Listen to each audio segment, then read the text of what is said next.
हर जिला से उठेगा सवाल, परीक्षा में मचेगा बवाल सीरीज में आपका स्वागत करते हैं। तो चलिए शुरू करते हैं नालंदा जिला का पहला सवाल। The ruins of ancient Nalanda Mahavira, a UNESCO world heritage site, were founded during the 5th century AD by which ruler of Gupta dynasty. यानी यूनेस्को विश्व धरोहर स्थल प्राचीन नालंदा महाविहार के अवशेषों की स्थापना 5वीं शताब्दी ईस्वी में गुप्त वंश के किस शासक द्वारा की गई थी? ऑप्शन देखिए, समुद्रगुप्त, चंद्रगुप्त द्वितीय, कुमारगुप्त प्रथम या फिर स्कंदगुप्त। बहुत इंपॉर्टेंट सवाल है, इसको कमेंट सेक्शन में लिखिए। इसका उत्तर दो हम अभी बता देंगे, लेकिन कमेंट में लिखिए ताकि आपको याद के साथ साथ अगर याद भी है तो रिवीजन भी हो जाएगा। ठीक है, तो इसका उत्तर देखिए, यह है सी, कुमारगुप्त प्रथम। तो देखिए, प्राचीन नालंदा विश्वविद्यालय की स्थापना गुप्त शासक कुमारगुप्त प्रथम महेंद्रादित्य ने की थी। यह दुनिया का पहला पूर्णतः आवासीय विश्वविद्यालय था जहां देश विदेश से छात्र उच्च शिक्षा के लिए आते थे। अगला प्रश्न देखिए, Nalanda district is the administrative headquarters of which division commissionary of Bihar. यानी नालंदा जिला बिहार के किस प्रशासनिक प्रभाग प्रमंडल कमिश्नरी का हिस्सा है? ऑप्शन देखिए, पटना, मगध, तिरहुत या फिर सारण। इसका उत्तर है ए, पटना। तो नालंदा जिला पटना प्रमंडल यानी पटना डिवीजन के अंतर्गत आता है। इस प्रमंडल में कुल 6 जिले शामिल हैं: पटना, नालंदा, भोजपुर, बक्सर, रोहतास और कैमूर। नालंदा जिले का प्रशासनिक मुख्यालय बिहार शरीफ शहर है। अगला प्रश्न देखिए, the ancient city of Rajgir Rajgriha located in Nalanda served as the earliest capital of which powerful ancient empire of India. यानी नालंदा में स्थित प्राचीन शहर राजगीर यानी राजगृह भारत के किस शक्तिशाली प्राचीन साम्राज्य की सबसे पहली राजधानी थी? ऑप्शन मौर्य साम्राज्य, मगध साम्राज्य, गुप्त साम्राज्य या फिर शुंग साम्राज्य। इसका उत्तर है बी, मगध साम्राज्य। तो देखिए, राजगीर जो है पुराना नाम जिसका राजगृह या फिर गिरिव्रज है, मगध साम्राज्य की प्रारंभिक राजधानी थी।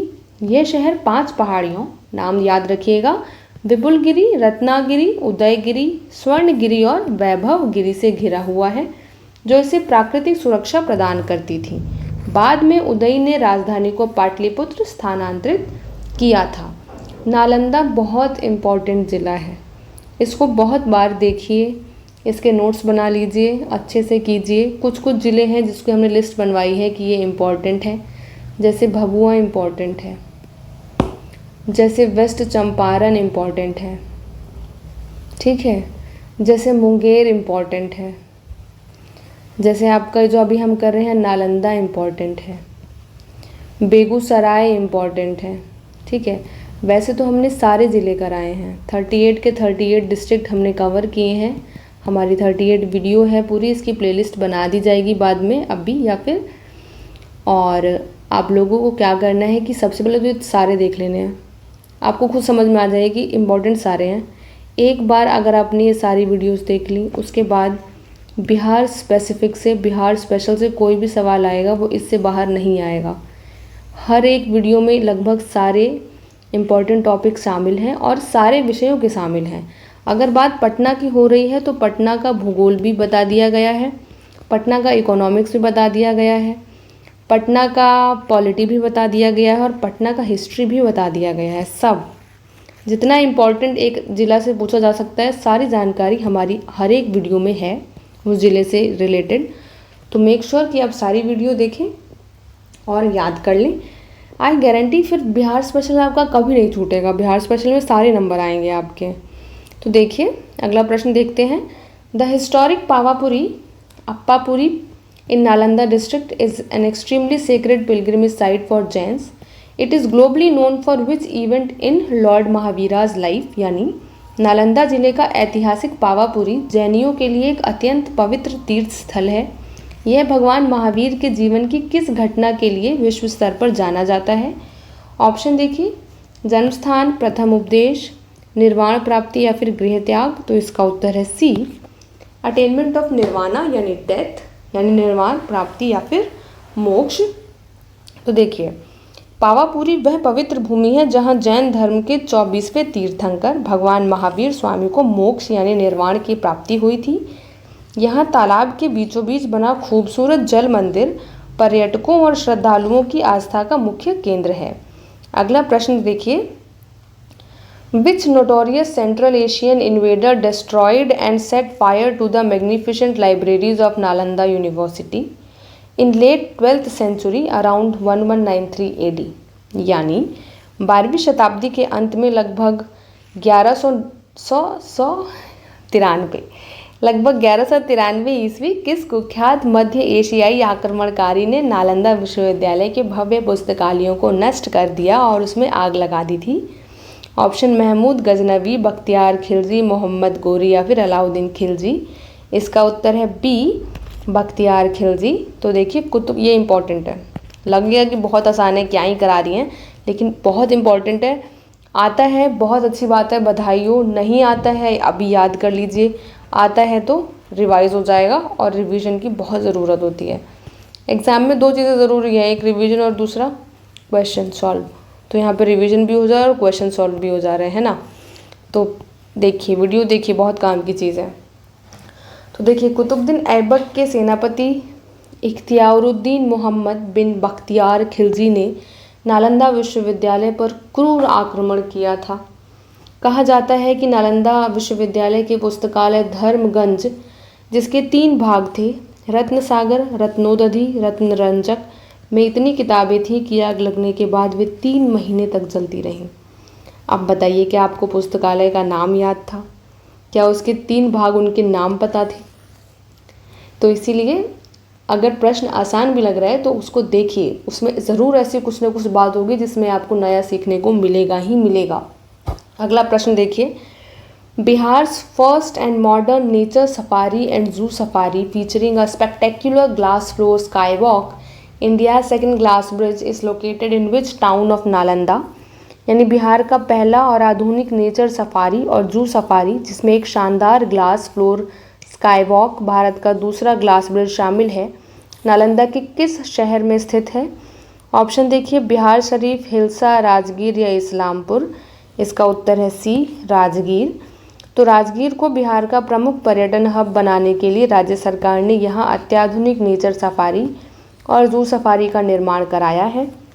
यहाँ का ग्लास ब्रिज पर्यटकों के बीच बेहद लोकप्रिय है। अगला प्रश्न, द घोरा कटोरा लेक, बहुत इंपॉर्टेंट है ना ये।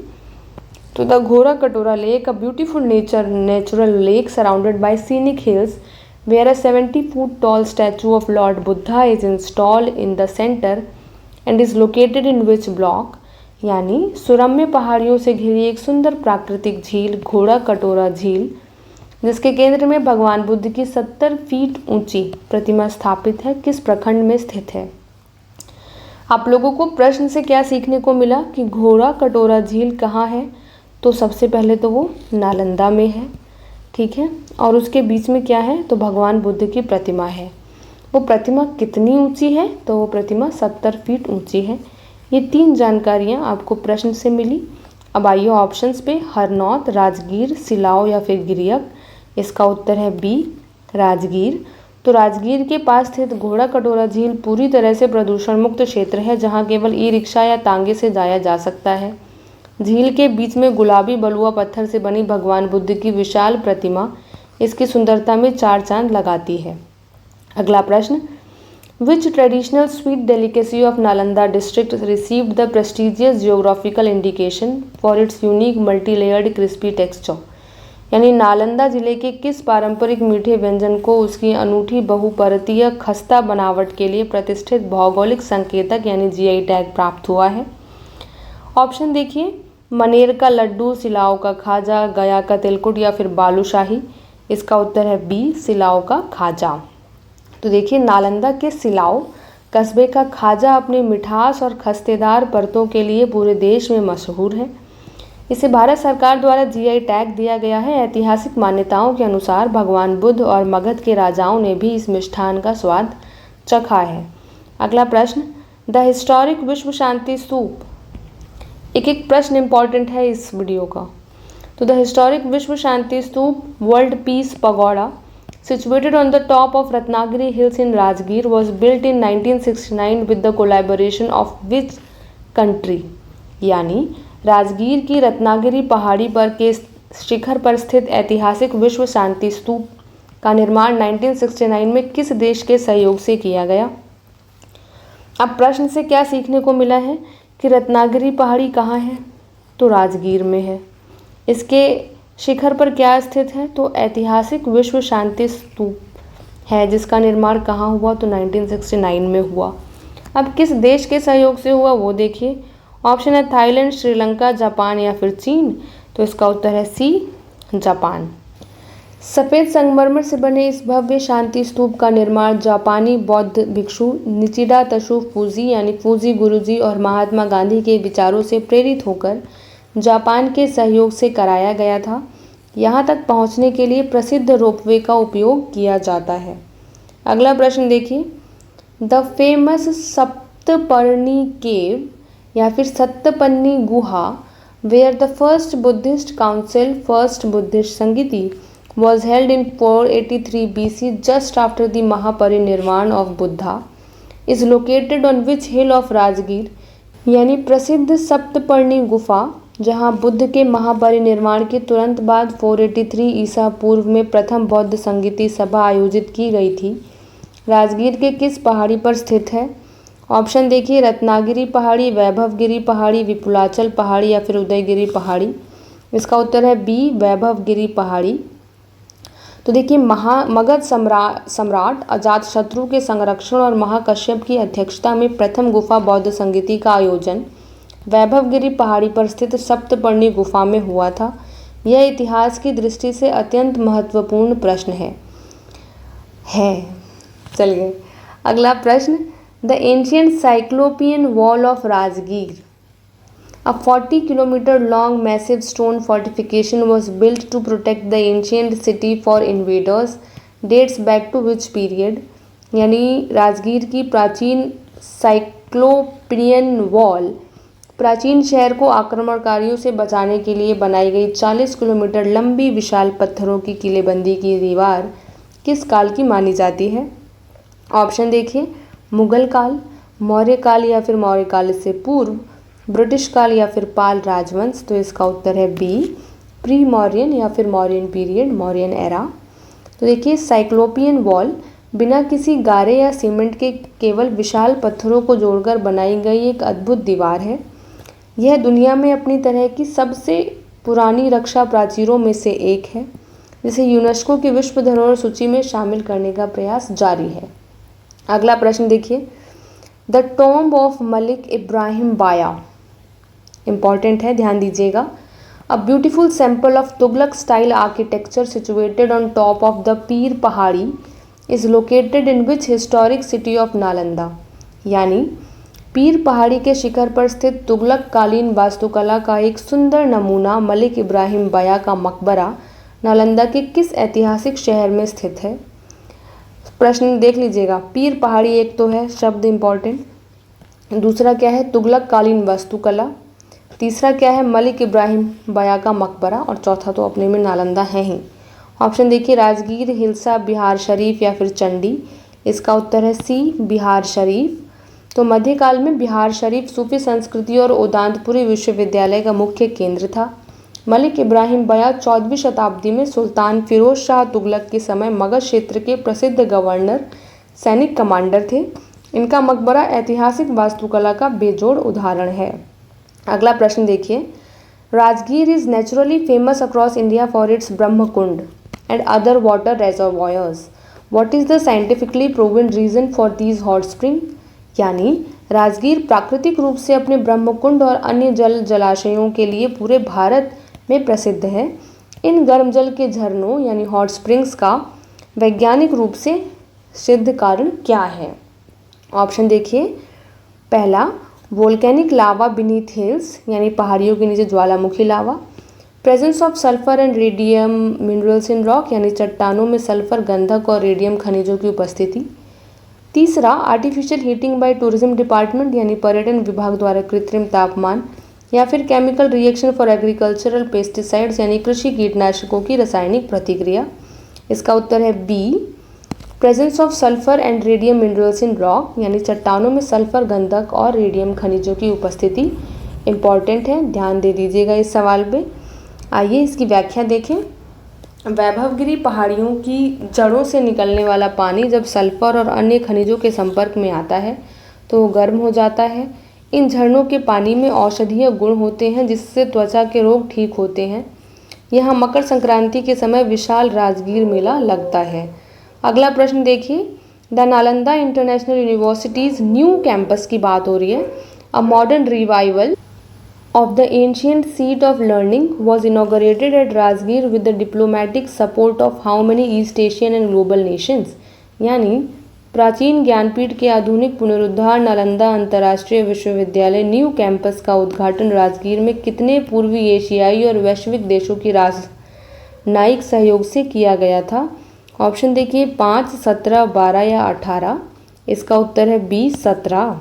देखिए भारत सरकार ने पूर्व उपराष्ट्रपति और पूर्व प्रधानमंत्रियों की कूटनीतिक पहलों तथा ईस्ट एशिया समिट के 17 देशों के सहयोग से प्राचीन नालंदा विश्वविद्यालय को वैश्विक स्तर पर पुनर्जीवित किया है।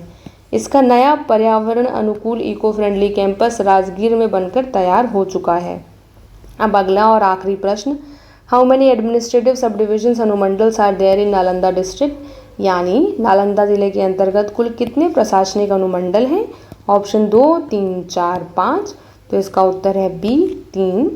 देखिए नालंदा जिले को सुचारू प्रशासनिक व्यवस्था के लिए कुल 3 अनुमंडलों में विभाजित किया गया है, बिहार शरीफ सदर, राजगीर और हिल्सा।